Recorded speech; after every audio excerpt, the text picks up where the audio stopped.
Hello student, from today we are going to start our new subject ASP.NET. ASP.NET is basically used for website development, web application development. To create ASP.NET website, we have to use Visual Studio tool, Microsoft Visual Studio.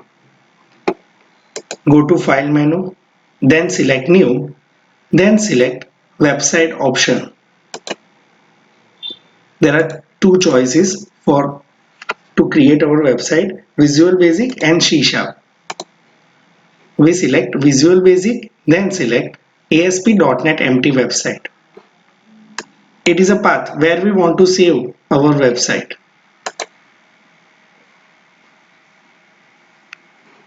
Basically जब भी हम empty website बनाते हैं तो एक भी pages नहीं आता, एक सिंपल वेब पेज भी नहीं क्रिएट होके आता।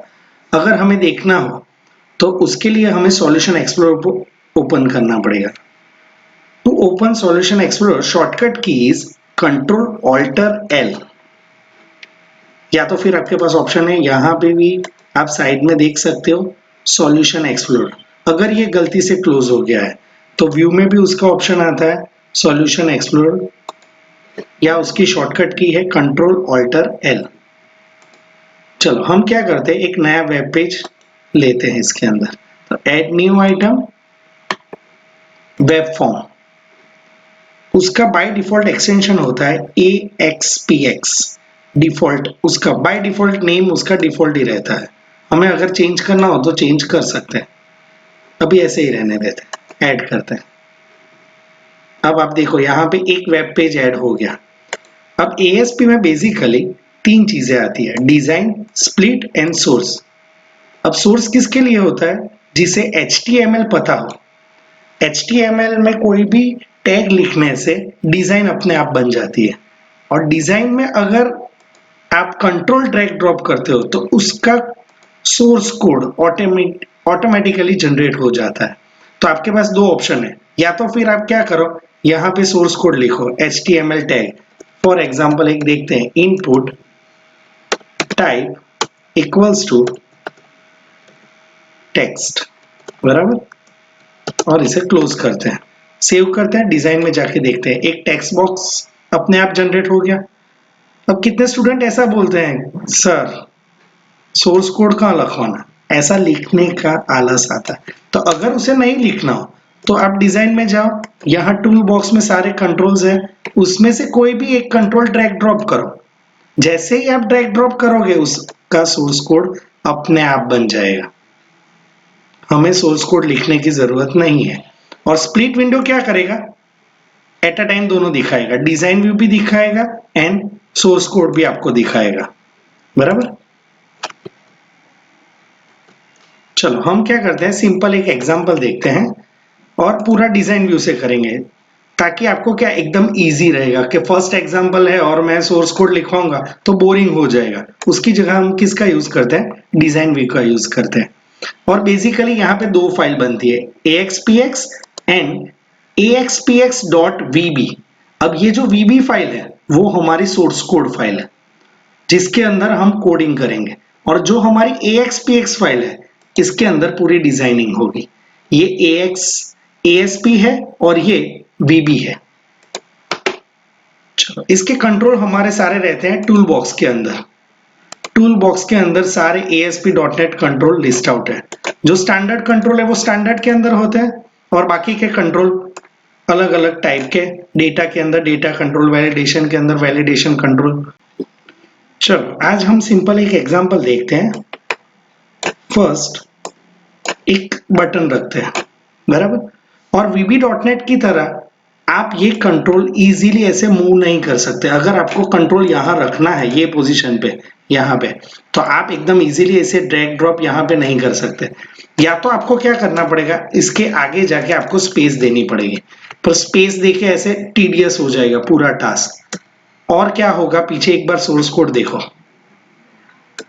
स्पेस का मतलब एन% NBSP सेमी कॉलन, तो कितने सारे जनरेट हो गए ये, बराबर। तो ये एकदम टीडियस हो गया कि सर मुझे कंट्रोल मूव करना हो तो ऐसे नहीं कर सकते। तो जनरली कोई भी इसका एग्जाम्पल लो ASP.NET का, तो आपको क्या करना है, फर्स्ट टेबल जनरेट करना है, इंसर्ट टेबल 3x3।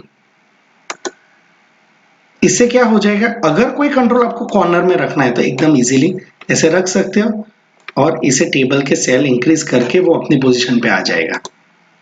चलो एक रो इंक्रीज करनी हो, यहाँ टैब की प्रेस करो, यहाँ वापस बटन, एकदम इजीली, और कोई कोड ऐसा जनरेट नहीं होगा जो आपको समझ में नहीं आएगा।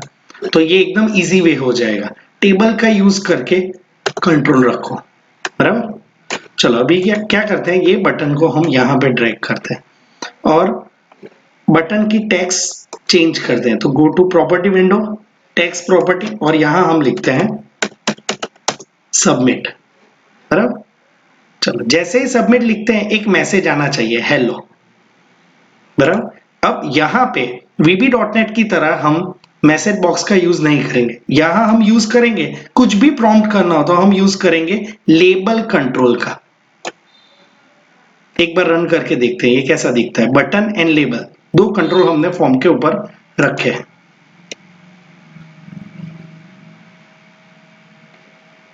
ये हमें ऑप्शन पूछेगा रन विदाउट डिबगिंग और विद डिबगिंग, हमें डिबगिंग ऑन रखना है।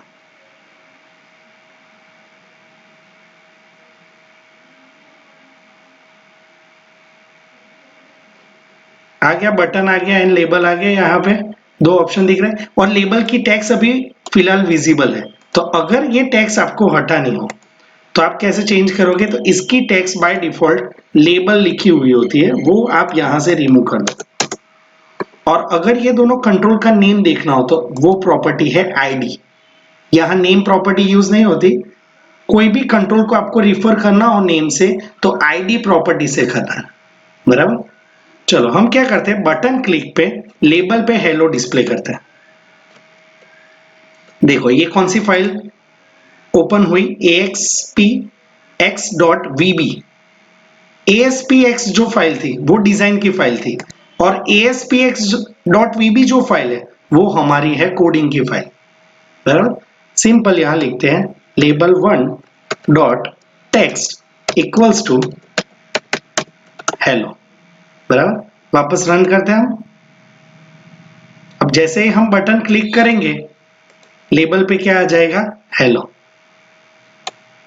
आया समझ में इतना एग्जांपल?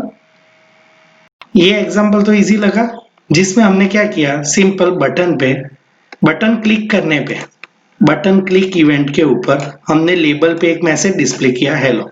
अब थोड़ा चेंज करते हैं, हम एक टेक्स्ट बॉक्स और रखते हैं।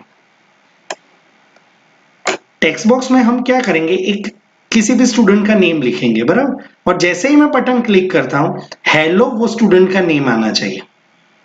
तो एक टेक्स्ट बॉक्स हो गया, बटन हो गया और लेबल। इवेंट कहाँ है, हमारी बटन क्लिक इवेंट पे ही कोडिंग लिखना है, बराबर। लेबल पे ही लिखना है तो label1.text, हेलो के साथ साथ में क्या लिखना है, जो मैंने टेक्स्ट बॉक्स में लिखा है। चलो टेक्स्ट बॉक्स में कुछ भी लिखा हो वो हमें अगर चाहिए तो हम किसका यूज करेंगे, उसकी टेक्स्ट प्रॉपर्टी का। बाय डिफॉल्ट इसे ब्लैंक रखेंगे और यहाँ पे हम क्या करेंगे, कॉन्केटिनेशन ऑपरेटर $& का यूज करेंगे। टेक्स्ट बॉक्स 1.text, ये क्या करता है, दोनों को ज्वाइन करेगा। ये हमारी स्ट्रिंग है और टेक्स्ट बॉक्स डॉट टेक्स्ट में क्या होगा, जो वैल्यू हमने रन टाइम पे डाली होगी वो वैल्यू यहां से लाएंगे और दोनों को मर्ज करेंगे।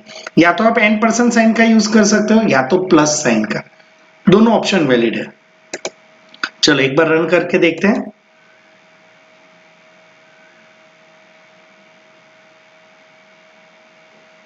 यहां नेम लिखते हैं AANYA, सबमिट करते हैं, हेलो आन्या। अगर हमें स्पेस चाहिए दोनों के बीच में तो हम क्या करेंगे, यहाँ कोडिंग में थोड़ा चेंज करेंगे। कोडिंग में यहाँ स्पेस नहीं है, हेलो के बाद ये डायरेक्ट ज्वाइन हो रहा है, तो hello space text box 1.text। वापस रन करते हैं, लिखते हैं राजू, आ गया hello space Raju, hello Raju. समझ में आया ये वीडियो पूरा?